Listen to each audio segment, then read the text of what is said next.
Hello, and welcome to the next average shot video. Today, we're talking about optics, specifically Leupold optics. What I have with me today is a Leupold MK4 HD 624. This is the 624 by 52 M5C3 with the PR2 mil reticle. It's a 34 millimeter main body. So let's get into unboxing this, shall we? So this is what it looks like on the inside here. All right, so here we go. We've got some scope caps right here. Set those up here. And this is the Leupold MK4 HD. First impressions are that this is a very, very good looking scope. The magnification is smooth, pretty stiff, just how I like it. What about the diopter adjustment? Stiff, smooth again. I typically find that most of my optics like being all the way in for my eye and then being turned out about a quarter turn. I just really like the way this optic looks. What about the clicks?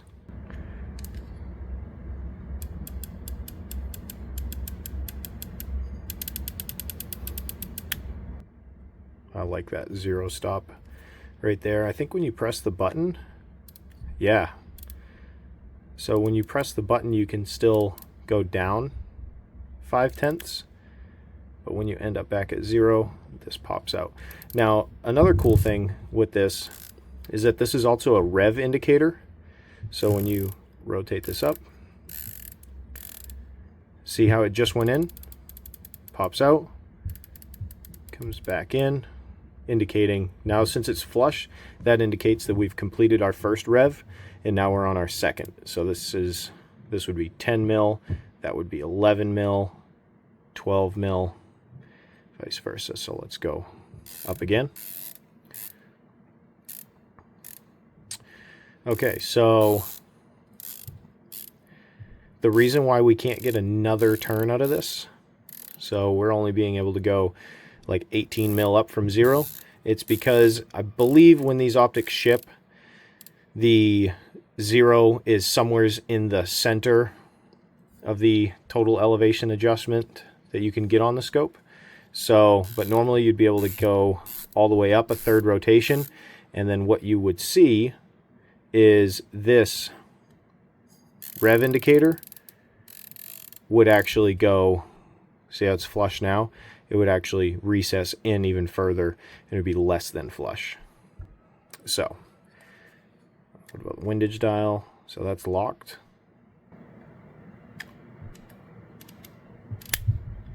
Locked again. I like that. What about over here for our side focus? Infinity. All the way down to somewhere's 35 yards or less. I like that. So, all right. So this scope is actually going to compete for its place on the Mammoth sniper gun for 2026. And that is right here. So what we're looking at here is a Steiner 5-30 first focal plane, and this comes in at 34 ounces, while the Leupold MK4, on the other hand, comes in at 27.5 ounces. Since this gun is just a little bit rear heavy, I think with the weight savings, we may find that it balances better right about where we want it, about 3 to 4 inches in front of the mag well. So there's only one way to test it, and we're going to head out to the corn shed now to get a good look through these scopes, compare the glass clarity, and since it's approaching 7 p.m. here in the Northeast, we're going to be able to test these in low light conditions as well. So without further ado, let's get out to the corn shed. All right, so Shane and I are at the corn shed and we're talking about the Steiner T6XI. This is the scope I took to Mammoth 2025 just a month ago in March. I really liked it. I have a couple of complaints about the Steiner scope, but overall I think it's really good for the money. But we're not comparing scopes for the money and the prices and the magnification ranges and everything.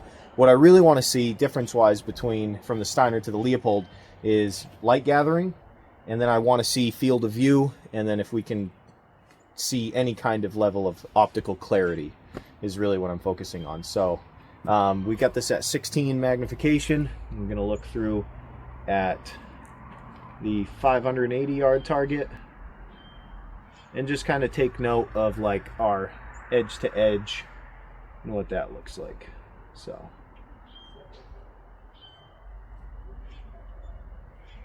do you see anything that you notice in that specifically? Yeah, I can, you can see the target's pretty well shot up. Yeah. Mostly in the center, might I add. What about mostly in the center? Yeah, because we're awesome. Yeah? Yeah. What about left to right? How far left can you see? How far right?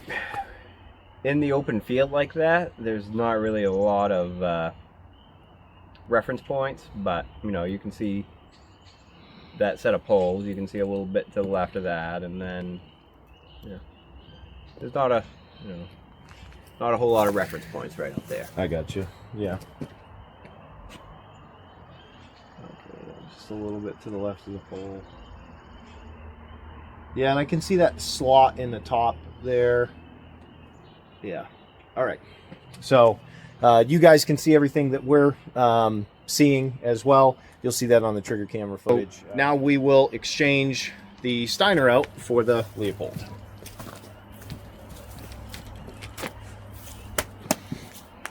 There's that. So right off the bat, what's the first thing you're noticing? Smaller field of view. Yeah. Pretty clear still, though. I may argue it may be clearer than the Steiner. Yeah. Light's a little lower right now. I want to have that right here just in case we want to go 1 for 1 on them.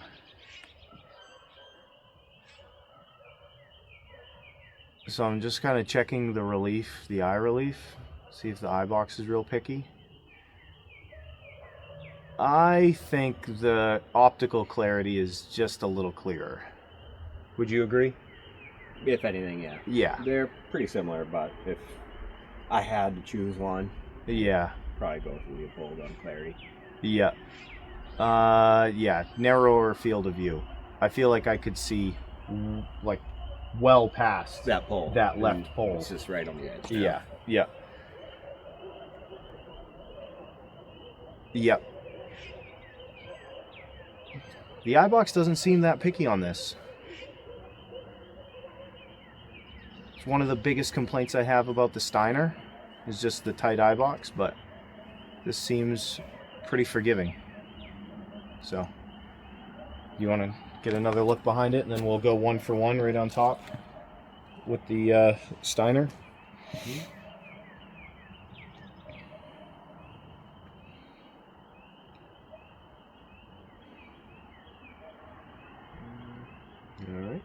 All right, I'll take that.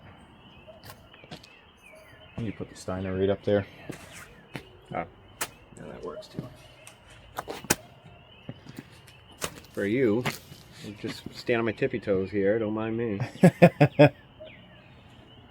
Yeah, I'm gonna go with there's a substantial difference in glass clarity. Yeah.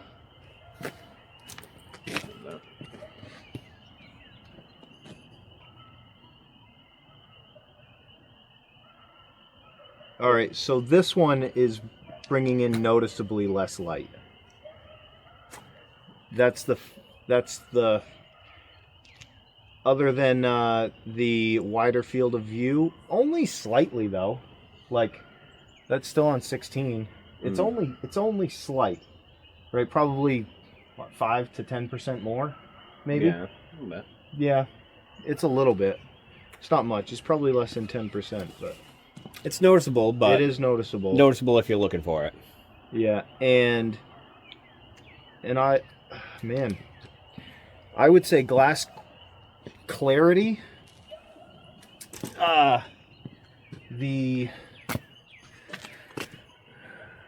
So what I'll say is that glass clarity wise, I would say they're just about the same, but this is bringing in more light. Yeah.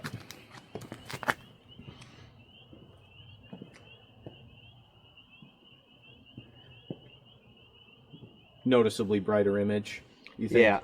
Yeah, maybe I was basing it off of the impact marks on the steel. Yeah. So if it is a little darker, it's going to make that look a little cloudier. Yeah. Yeah, like the reticle, it's about the right fineness, if that's a measurable quality. Yeah, right. I like how I feel like a reticle should be, in some ways, like almost transparent. Well, precise enough. Yeah. But easy enough to see. Yeah. Yeah. Yeah. Absolutely. So, all right.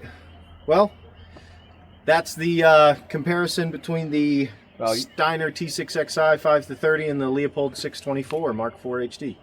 That's the video. Leupold, Steiner. Hope you guys liked it. I think this will be my Mammoth choice. I know Shane's got one too. I don't know what you'll end up with, but I mean, it's gonna be. I mean, he's got the Steiner, same thing as me. Yeah. Yeah. Or he's got that one. So it's be one or the other, right? I like to be just as surprised as everybody else. All right. Well, see you guys on the next one. Thank you for watching. Like, share, subscribe, and yeah, average shot out. Yeah. All those things. Yeah. What do you think of that thing, dude? I like it. Yeah, I really like it. For the money, can't go wrong.